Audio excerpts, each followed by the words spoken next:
پہلی خلاف ورزی کرے، اور اگر وہ یہ دونوں کام نہیں کر سکتا تو پھر اپنے دل کے اندر اس کام کو جو ہے وہ برا جانے۔ حضرت خواجہ خواجہ نے بھی عمر بھر امر بالمعروف اور نہی عن المنکر کا فریضہ جو ہے وہ نہایت محنت سے سر انجام دیا۔ آپ نے جہاں لاکھوں کی تعداد میں عوام کو کلمہ پڑھایا اور اللہ تبارک و تعالیٰ کی بارگاہ میں ان کو توبہ کروائی، وہاں متعدد حکمرانوں کی بھی اصلاح فرمائی ہے۔ سفر کے دوران مختلف علاقوں کے حکمرانوں کو دین کی دعوت بھی دیتے اور عدل و انصاف کا حکم بھی حضرت حسن بصری رحمۃ اللہ تعالیٰ علیہ جو ہے وہ فرمایا کرتے تھے۔ اور خواجہ صاحب حکمرانوں کی اصلاح پر خوب توجہ اس لیے بھی دیا کرتے تھے کہ حاکم کی عادتوں، اس کے کردار اور اس کے طرز حکومت کا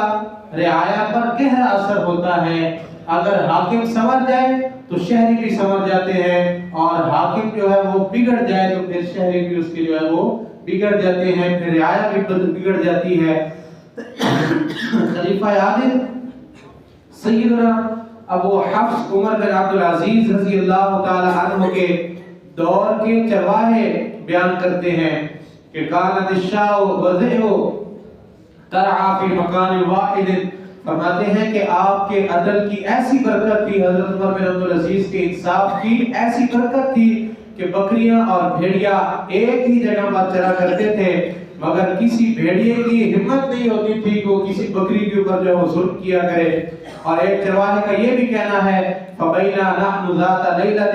إِذْ عَادَ الذِّئْبُ لِشَاةٍ، کہ ایک رات کو میں کیا دیکھتا ہوں کہ بھیڑیا ہے اور وہی بھیڑیے جو بکریوں کے ساتھ مل کر چرا کرتے تھے، کسی بھیڑیے کا کسی بکری کے اوپر حملہ کرنے کی طاقت نہیں ہوا کرتی تھی۔ ایک رات ایسا بھی وقت آیا کہ ایک رات کو بھیڑیے نے بکرے پر حملہ کر دیا، فقلت، تو جب یہ معاملہ دیکھا تو میں نے کہا کہ ما نرى الرجل الصالح الا قد هلك، میرا خیال ہے کہ عادل اور صالح خلیفہ اس دنیا میں نہیں رہیں گے، وہ وفات پا گیا ہے۔ جب ہی بھیڑیے جو ہے وہ ظالم ہو گیا ہے، اور بعد میں پھر معلوم ہوا کہ آپ کی وفات اسی رات کو ہوئی تھی۔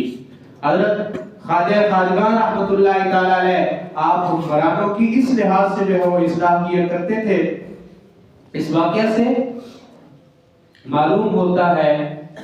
کہ ہمیں سیاست اور حکومت کو دین سے جدا نہیں کرنا چاہیے، دین سے جدا نہیں سمجھنا چاہیے۔ حکمرانوں اور عوام سب کا فائدہ اسی میں ہے کہ ریاست اور سیاست دین کے تابع ہوں۔ اگر سیاست کو دین سے الگ کیا جائے تو اس کا نتیجہ وہی نکلتا ہے جس کی نشاندہی کرتے ہوئے شاعر مشرق علامہ اقبال رحمۃ اللہ تعالی علیہ نے فرمایا تھا کہ جلال بادشاہی ہو کہ جمہوری تماشا ہو، جدا ہوتی سیاست سے تو رہ جاتی ہے چنگیزی۔ پاکستان میں قومی اور صوبائی اسمبلیوں کے انتخابات بالکل ہمارے قریب ہیں۔ ہمیں اپنا ووٹ ایسی پارٹی کے نمائندے کو دینا چاہیے جو ملک کی بھی خیر خواہ ہو اور دین کی سربلندی کے لیے بھی مخلص ہو، اور ذاتی مفادات یا سیاسی وابستگی کی بنیاد پر نااہل کو ووٹ دینا یہ بدترین خیانت اور قیامت کی نشانی ہے۔ حضرت سیدنا ابو ہریرہ رضی اللہ تعالی عنہ سے مروی ہے کہ ایک موقع پر رسول اللہ صلی اللہ علیہ وآلہ وسلم گفتگو فرما رہے تھے، تو اسی دوران ایک شخص نے حاضر ہو کر پوچھا یا رسول اللہ صلی اللہ علیہ وآلہ وسلم متی الساعۃ، قیامت کب آئے گی؟ آپ نے اس کا سوال تو سنا کیا لیکن اپنی گفتگو کو جاری رکھا۔ جب آپ کی بات مکمل ہو گئی تو بات مکمل کرنے کے بعد فرمایا کہ قیامت کے بارے میں پوچھنے والا شخص کہاں ہے؟ تو عرض کی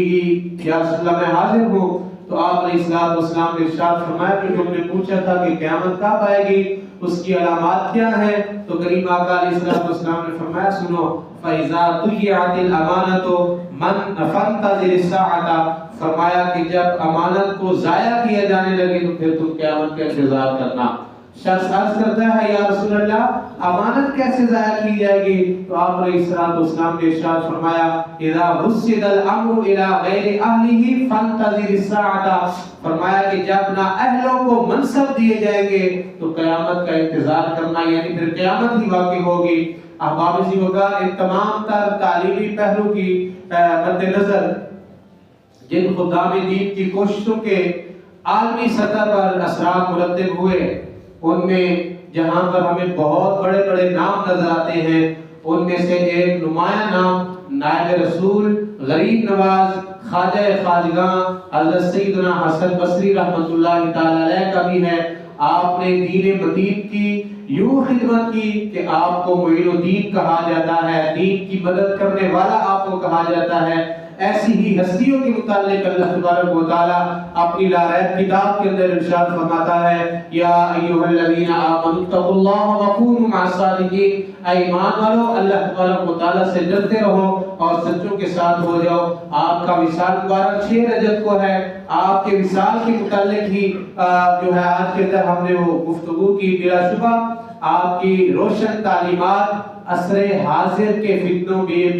بھی امت مسلمہ کی خوب رہنمائی کرتی ہیں اور دونوں جہانوں میں کامیابی کی راہ دکھاتی ہیں۔ آج کے خطبہ میں جو ذکر کیے گئے امور ہیں، ان میں سے ان کا مفہوم یہ ہے، سب سے پہلی بات تو یہ ہے کہ حضرت خواجہ حسن بصری رحمۃ اللہ تعالی علیہ آپ کی جو تعلیمات ہیں، ان میں سب سے پہلی تعلیم یہ ہے کہ ایمان بچانے کے لیے لازم ہے کہ انسان سرور عالم صلی اللہ علیہ وآلہ وسلم کی تمام نسبتوں کا احترام کرے، صحابہ کرام سے تعلق رکھنے والے ہر فرد اور اہل بیت اعظام میں سے ہر ہستی کی دل و جان سے تعظیم کی جائے اور ان کا تذکرہ ہمیشہ اچھے الفاظ کے ساتھ کیا جائے۔ اور حضرت خواجہ حسن بصری رحمۃ اللہ تعالی علیہ آپ کی تعلیمات میں سے ایک تعلیم ہمیں یہ بھی دی گئی ہے کہ علم دین حاصل کرنے کی بھرپور کوشش کی جائے اور علم اور علماء حق کا ادب اور احترام کیا جائے۔ اور آپ کی تعلیمات سے ہمیں ایک تعلیم یہ بھی دی گئی ہے کہ فرائض کی ادائیگی سب سے زیادہ ضروری ہے اور سنتوں کی ادائیگی جو ہے اس کے اوپر بھی تاکید کی جائے۔ اور آخر پہ آپ کی تعلیمات میں سے ہمیں یہ بھی تعلیم دی گئی ہے کہ سیاست اور ریاست کو دین کے تابع رکھا جائے، جو دین ہے اس کو اس کے تابع نہ کیا جائے۔ اللہ تبارک و تعالی ہم سب کا ہمیں ناصر و عمل کی توفیق عطا فرمائے۔